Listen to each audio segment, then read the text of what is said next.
একজন লোক অনেক বড় এক আলেম, সে আমাকে বলেছে নিজে, সে বলতেছে যে ইমাম আবু হানিফা রহমতুল্লাহ যদি জাহান্নামে যা আমিও জাহান্নামে যাবো, এই কথা বলছে।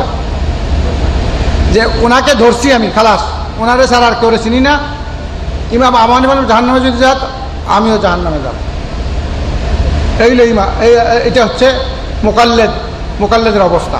আমাকে বলতেছে যে আপনি কি নিজেকে দাবি করেন যে আপনি ইমাম আবু হানিফা আমার থেকে অনেক বেশি জ্ঞানী? আমাকে বলতেছে। আমি বলছি অবশ্যই না, লাখ লাখ ওলামারা, কোটি কোটি ওলামারা ইমাম আবু হানিফা, ইমাম আবু হানিফা, এখন ইমাম আবু হানিফা আমাদের বলছে কিনা এটা তো জানতে হবে। সে বলতেছে আপনি যদি মাযহাব না মানেন, লক্ষ লক্ষ ওলামারা মানতেছে, এখন আপনি কি ইমাম আবু হানিফা রহমতুল্লাহ থেকে বেশি আলেম হয়ে গেছেন? আমি বলছি না, কখনো না। ইমাম আবু হানিফা রহমতুল্লাহ একজন মুজতাহিদ ইমাম, আমার থেকে অনেক, আমি তার সামনে কিছুই না। তাহলে আপনি কেন তাকে মানেন না? প্রশ্ন করেছে 12 জন ইমাম লাস্ট। তা আমি বললাম ঠিক আছে, আমি একা, আপনারা 12 জন। এখন আপনাদের 12 জনের প্রতি আমার একটা প্রশ্ন,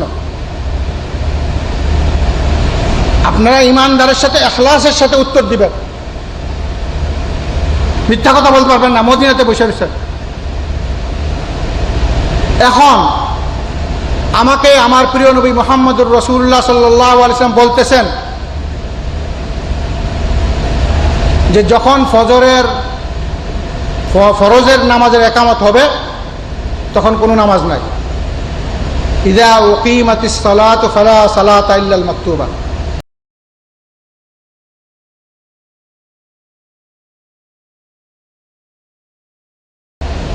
যখন কোনো ফরজ নামাজ একামত হয়ে যাবে তখন এই নামাজ ছাড়া আর কোনো নামাজ, একে বলেছে প্রিয় নবী মুহাম্মদুর রাসূলুল্লাহ, বুখারীর হাদিস, সহিহ, সনদ দ্বারা সাবেত, কোনো সন্দেহ নাই। বললাম কি এই হাদিসটা কি সত্য না মিথ্যা? সত্য, সনদ সহিহ।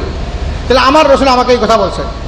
কিন্তু যারা মাযহাব মানে তাদের রায় হচ্ছে, এখন ইমাম আবু হানিফা বলেছে কিনা না বসে আল্লাহু আলাম, কিন্তু মাযহাবের যারা মানে বড় বড় উলামারা, তারা বলে যে আপনি মসজিদে প্রবেশ করলে যদি মনে করেন যে একামত হয়ে গেছে, এখন যদি আপনি শেষ তাশাহুদটাও পান, শেষ তাশাহুদটা পাইলেও আপনি কি করেন?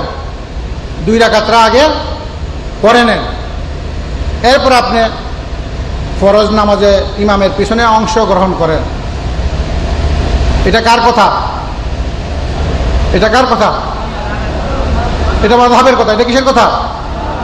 ওইটা শুনে এলাম তো বললাম যে আমি এখন বলেন, আপনারা বলেন, আমি কি রাসূল সাল্লাল্লাহু আলাইহি ওয়াসাল্লামের কথা মানবো না ওই অনেক ইমাম আবু হানিফা রহমতুল্লাহর কথা মানবো? আমার সামনে যদি একটা মাসআলা আসে, রাসূল সাল্লাল্লাহু আলাইহি ওয়াসাল্লাম বলেন এটা তুমি করো, আর ইমাম আবু হানিফা রহমতুল্লাহ বলতেছেন করো না, আর আমি আপনারা বলেন কার কথা শুনবো? কার কথা শুনবো? রাসূলুল্লাহ সাল্লাল্লাহু আলাইহি ওয়াসাল্লাম কথা শুনতে আমি বাধ্য। সেখানে যদি আমি বিরোধিতা করি, না যাই না ইচ্ছাকৃতভাবে, তাহলে আপনার আমার জন্য অনেক সাবধান বাণী কোরআনে উল্লেখ করা হয়েছে, কঠিন কথা বলা হয়েছে আল্লাহ রাব্বুল আলামিন। ওমান ইউশাকিকিল্লাহ ওয়া রাসূলাহু ফাইন্নাল্লাহা শাদীদুল ইকাব।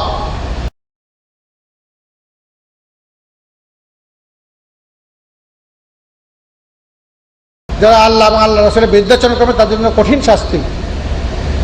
এখন তাদেরকে বললাম, এখন আপনি বলেন নিজেই, আপনারা বলেন যে আমি ইমাম আবু হানিফার কথা মানবো না রাসূলের কথা? তারা তখন বললো, তখন তার উত্তর নাই, তারা বলে যে রাসূলের কথা মানতে হবে।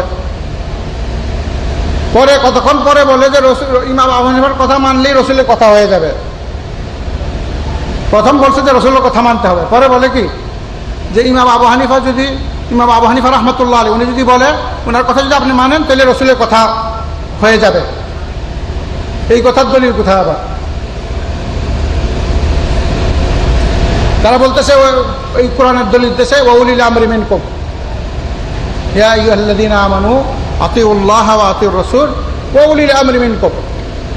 তো ওয়া উলিল আমরি মিনকুম পরে কি বলছে আল্লাহ তাআলা? ফাইন তানাযাআতুম ফি শাইইন, কোনো আলেমের কথা যদি মানতে যাও তাহলে তোমাদের মধ্যে মতানৈক্য হইতে পারে। ওয়া উলিল আমরি মিনকুম, সে মাসুম না, আর আল্লাহ রাসূল মাসুম, আর উলিল আমরি মাসুম না। অলিল আমর থেকে যদি কোনো কিছু আসে সেটা গন্ডগোল হইতে পারে, সঠিক হইতেও পারে, বেঠিক হইতে পারে, মতানৈক্য আসতে পারে। ফাইন তানাযাতুম ফি শাইইন ফারুদ্দুহু ইলাল্লাহি ওয়ার রাসূল।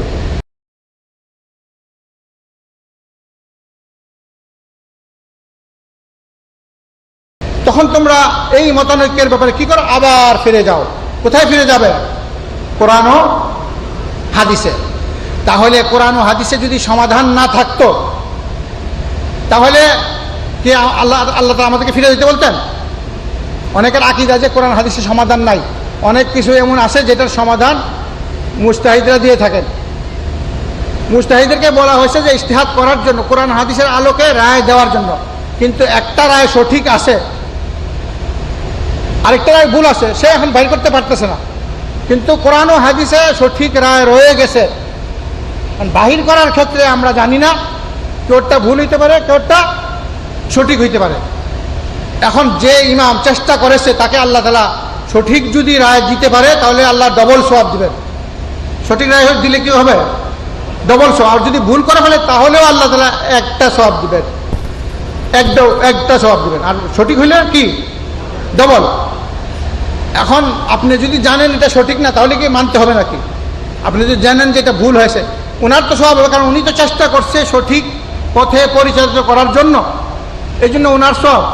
কিন্তু আপনি যখন জেনে নেবেন যে এটা সঠিক না, সঠিকটা আপনার সামনে এসে পড়বে কোরআন হাদিস থেকে, তখন আপনার উপরে ফরজে আইন এই সঠিকটা মানা, বেঠিকটা বাদ দেওয়া। কিন্তু যখন নাকি আপনার গলার মধ্যে মাযহাবের রশ্মি বাঁধা থাকবে তখন তো বড় বিপদ। তখন আপনি পারবেন না, তখন আপনি বলবেন যে কি আমাদের মাযহাবে এটা নাই, আমাদের মাযহাবে নাই। কাজেই এটা মারাত্মক ব্যাপার।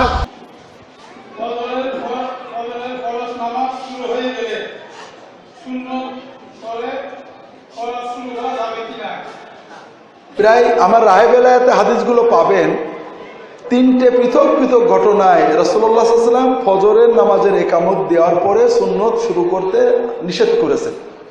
তবে সাহাবীদের থেকে বর্ণিত আছে কোন কোন সাহাবী ফজরের ইকামত হয়ে গেলে বাড়িতে বা পথে রাস্তায় মসজিদে না সুন্নত পড়ে নিতেন। এটা সুন্নতের গুরুত্বের কারণে বা যে কোনো কারণে। ফকিরা জায়েজ বলেছেন, সুন্নত নয়। সুন্নত হলো রাসূলুল্লাহ সাল্লাল্লাহু আলাইহি ওয়াসাল্লাম বারবার বলেছেন ইকামত দিয়ে দিলে তুমি ফরজ নামাজ শুরু করবে, আর নামাজ শেষ হওয়ার পরে আপনি সুন্নত পড়বেন অথবা বেলা উঠলে পড়বেন, দুটোই অপশন আছে। এই জন্য আমি মনে করি যদি কেউ রাস্তায় বা ঘরে পড়ে ফেলে সমস্যা নেই। একই মসজিদে জামাতে নামাজ হচ্ছে, আবার আমরা যে মসজিদে নামাজ শুরু করছি একটু পরে কাতারের ভিতরে কেউ রুকুতে কেউ সেজদায়, সত্যই এটা আপত্তিকর বিষয়।